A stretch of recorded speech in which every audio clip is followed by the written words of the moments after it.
Assalamualaikum warahmatullahi wabarakatuh. Bagaimana kabarnya teman-teman semuanya? Semoga sehat selalu ya. Nah, kali ini Nakes ID akan membahas soal-soal uji kompetensi keperawatan.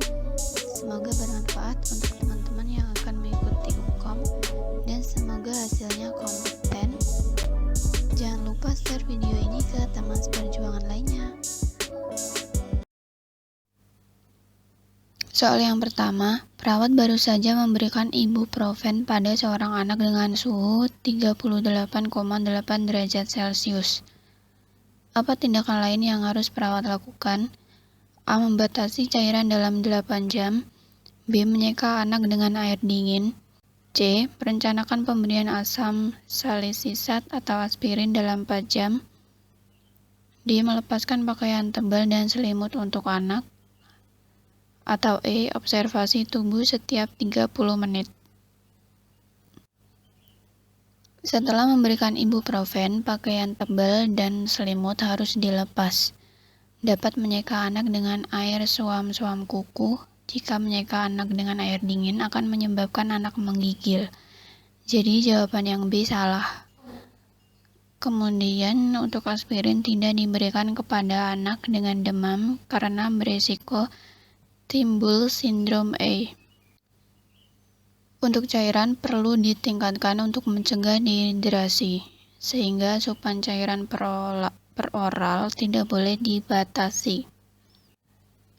Memeriksa suhu anak dianjurkan setiap 1-2 jam.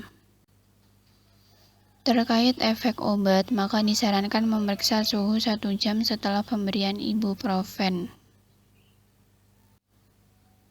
Jadi jawaban yang benar yaitu D. Melepas pakaian tebal dan selimut untuk anak.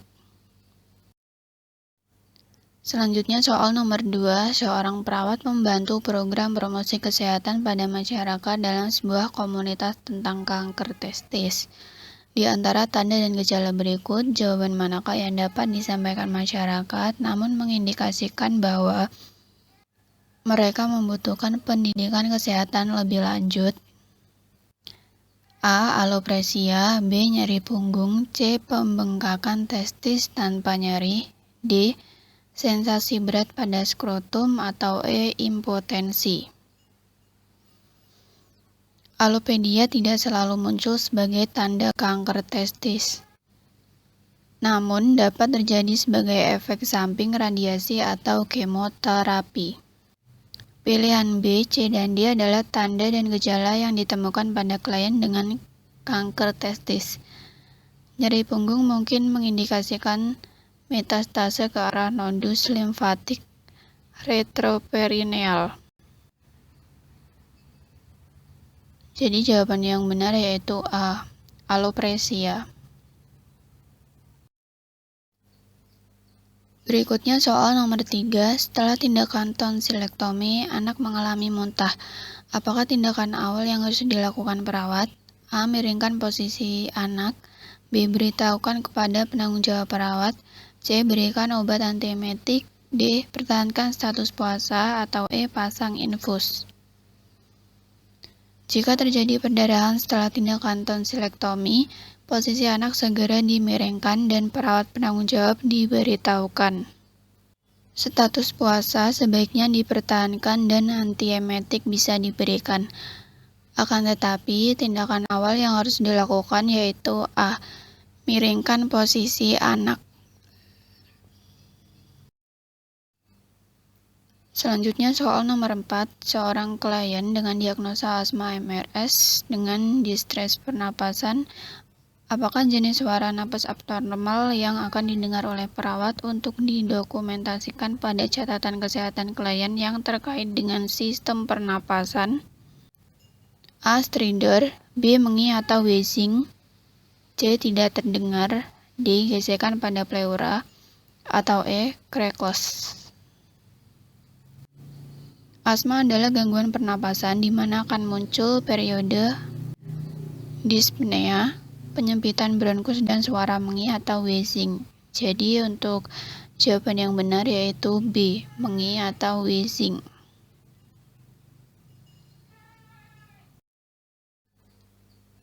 Selanjutnya soal nomor 5, anak menerima serangkaian vaksin hepatitis B dan datang ke klinik dengan orang tuanya untuk pemberian dosis kedua. Sebelum pemberian vaksin, perawat seharusnya menanyakan kepada orang tua tentang riwayat alergi parah yang pernah dialami anak terhadap A. Telur, B. Penisilin, C. Sulfonamid, D. Dosis atau komponen vaksin sebelumnya, atau E. Daging sapi.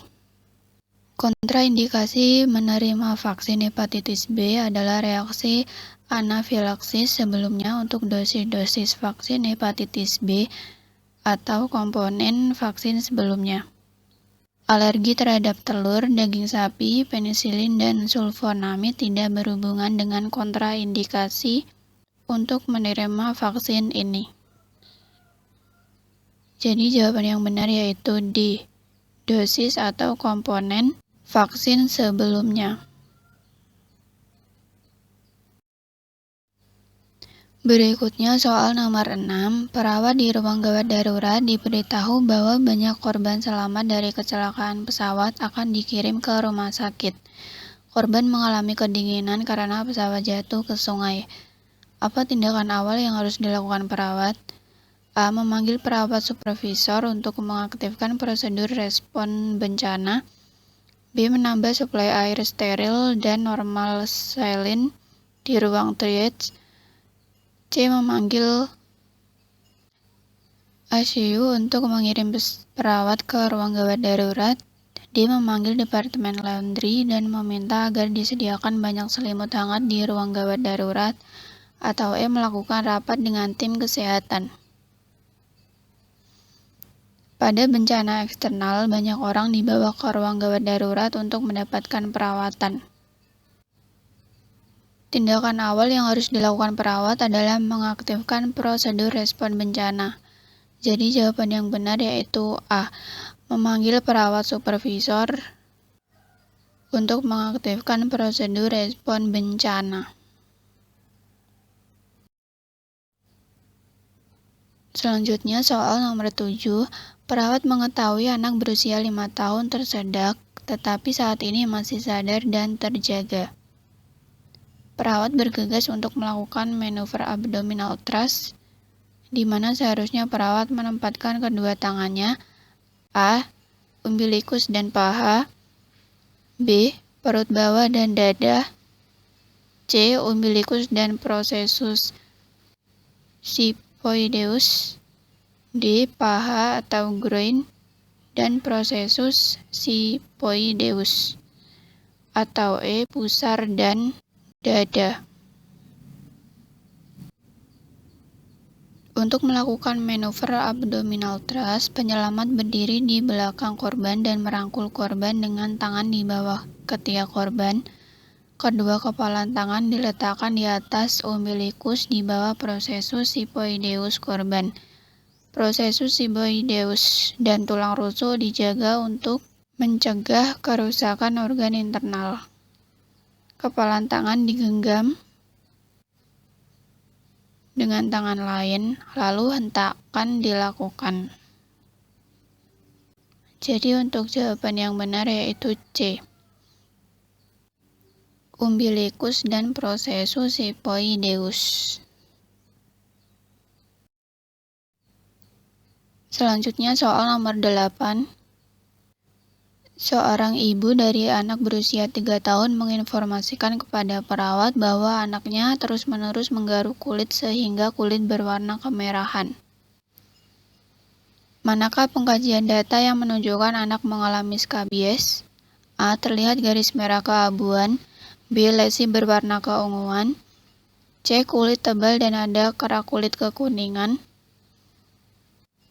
D. Adanya gelembung-gelembung di kulitnya berisi cairan, atau E. Kulit mengelupas berwarna keunguan. Skabies membentuk seperti garis halus merah keabuan. Gangguan itu memungkinkan sulit dilihat karena tertutupi oleh bekas garukan dan proses inflamasi. Lesi berwarna keunguan mungkin mengindikasikan gangguan yang bervariasi termasuk kondisi sistemik. Kulit tebal dan ada kerak kulit kekuningan adalah karakteristik dari impetigo. Adanya gelembung-gelembung berisi cairan terlihat pada klien dengan herpes simplex. Jadi, jawaban yang tepat yaitu A, terlihat garis merah keabuan. Selanjutnya, soal nomor 9, seorang perawat sedang merawat anak dengan penyakit invaginasi. Manakah gejala yang sebaiknya perawat perhatikan pada anak tersebut? A. Diare, B. Feses terbentuk panjang seperti pita, C. Muntah proyektif yang berlebihan, D. Adanya darah dan lendir pada feses, atau E. Diare bercampur lendir. Nah, anak dengan penyakit invaginasi umumnya mengalami nyeri perut hebat seperti kram perut yang hilang timbul dan membuat anak menekuk lututnya sampai menyentuh dada. Muntah mungkin akan timbul tetapi tidak proyektil. Darah segar dan lendir melewati rektum sehingga feses sering digambarkan seperti agar-agar atau jeli. Feses berbentuk panjang seperti pita bukan manifestasi klinik dari penyakit ini. Jadi untuk gejala yang sebaiknya perawat perhatikan yaitu D, adanya darah dan lendir pada feses. Berikutnya soal nomor 10. Perawat melakukan pemeriksaan fisik pada klien dengan diabetes mellitus tipe 2. Hasilnya antara lain glukosa darah puasa 120, suhu tubuh 38,4 derajat Celcius, nadi 88 kali per menit, frekuensi napas 22 kali per menit, dan tekanan darah 100/70.